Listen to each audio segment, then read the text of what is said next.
पाकिस्तान का मतलब क्या, ला इलाहा। বলেন পাকিস্তান का मतलब क्या, লা ইলাহা। প্রস্তুত আছেন তো সবাই ইনশাআল্লাহ?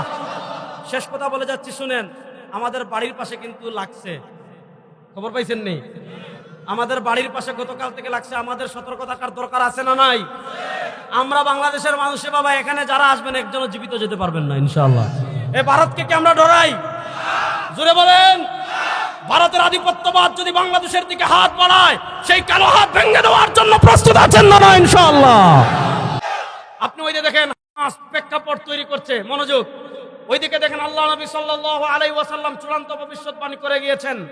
ওইদিকে আমার ফিলিস্তিনের মজলুম ভাইরা প্রেক্ষাপট তৈরি করছে। ওইদিকে দেখেন ভারতের আধিপত্যবাদী শক্তি কি করছে। তারা ওয়াকফ আইন পাশ করে মুসলমানদের উপর হামলার স্টিম রোলার চালাচ্ছে।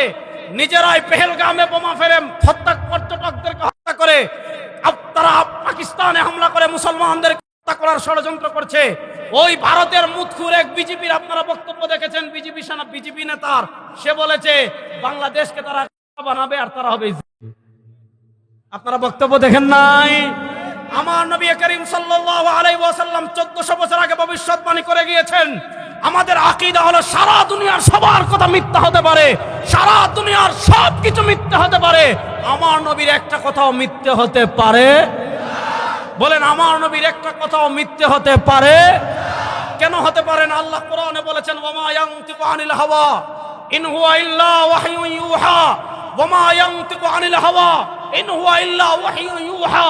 আমার নবী সরওয়ারে দু আলম তাজদারে মদিনা জনাবে মুহাম্মদুর রাসূলুল্লাহ সাল্লাল্লাহু আলাইহি ওয়াসাল্লাম নিজের পক্ষ থেকে একটা কথা বলেন না। আমার নবী যত কথা বলেন সব কার পক্ষ থেকে? জোরে বলেন, সব কার পক্ষ থেকে? সুতরাং আমার নবী 1400 বছর আগে ভবিষ্যৎবাণী করে গিয়েছেন, হিন্দুবাদী আধিপত্যবাদী শক্তির বিরুদ্ধে লড়াই হবে। এই স্বাধীন মানচিত্র 56,000 বর্গ মাইল বাংলাদেশের দিকে যারা হাত বাড়াবে, সেই কালো হাত ভেঙে দেওয়ার জন্য প্রস্তুত আছেন না ইনশাআল্লাহ?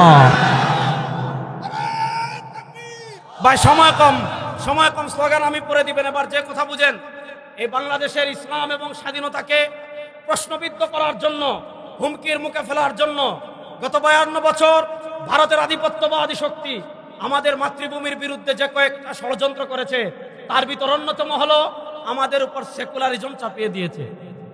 আমাদের উপর কি চাপিয়ে দিয়েছে? সেকুলারিজম। সেকুলারিজমকে বাংলায় কি বলে? ধর্মনিরপেক্ষতা। আসেন ধর্মনিরপেক্ষতার একটু ব্যাখ্যা করে আজকে আমি আমার বক্তব্য শেষ করব। আসেন, মৌলানা সৈয়দ হাকিমুল উম্মত মুজাদ্দিদে দ্বীন ও মিল্লাত আল্লামা আশরাফ আলী থানভী রাহিমাহুল্লাহ, যিনি পাকিস্তান প্রতিষ্ঠার স্বপ্ন পুরুষ ছিলেন, যিনি ব্রিটিশ পিরিয়ডের শেষ দিক থেকে আওয়াজ উঠিয়েছিলেন যে আজ থেকে আমরা আর হিন্দুদের সাথে থাকবো না, এরা আমাদের উপর জুলুম করেছে, অত্যাচার করেছে, মুসলমানদের জন্য আলাদা একটা আবাসভূমি লাগবে। আমরা আজকে শুধু 71-এর স্বাধীনতার কথা জানি, কিন্তু আমরা 47-এর স্বাধীনতার কথা জানি না। 47-এ যখন পাকিস্তান ভাগ হয়েছিল, পাকিস্তানের স্বাধীনতার ভিত্তি ছিল, আপনি ইতিহাস খুলে দেখেন, এদেশের না সুরা উপমহাদেশের মুসলমান যখন পাকিস্তান প্রতিষ্ঠার আন্দোলন করেছে, তখন মুসলমানদের স্লোগান ছিল পাকিস্তান কা মতলব ক্যা, লা ইলাহা।